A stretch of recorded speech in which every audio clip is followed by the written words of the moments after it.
কেন আশেপাশে চায়া দেখেন, পাত্র তো আপনার আশেপাশেই আছে। তাই নাকি? কে পাত্র? কার কথা কইতেছ তুমি?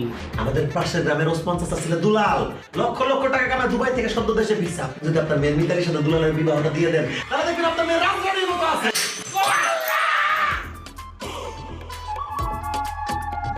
কিরে মা, এটা কি করলি তুই? আপনি গ্যালাস কেমনে বললো? চাচা তার খুশিতে দুলালের সাথে বিয়ে হওয়ার কথা শুনে উত্তেজনা তার হাত থেকে গ্লাস পরে ভেঙে গেছে, তাই না? এই চুপ করেন।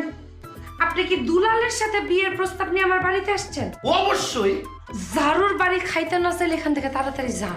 হে মিতালি, এইসব তুই কি কইতেছস? হ্যালো ঘটক, একজন গণ্যমান্য মানুষ। আমি ঠিক বলতেছি আব্বা, সে যদি আমার বিয়ে নেবে একটা কথা বলে আমি সত্যি সত্যি তার ঝাড়ু দিয়ে পিটানো শুরু করবো। বাবা বাবা বাবা, বাপের সামনে একদম সতী সাবিত্রী নায়িকা সাবানা সাচ্ছ, তাই না? চাচা যান, আপনার মেয়ে নিজ মুখে আমাকে বলছে আজকে রাতে যেন বিয়ের প্রস্তাব নিয়ে আসি আমি আপনার কাছে। ওই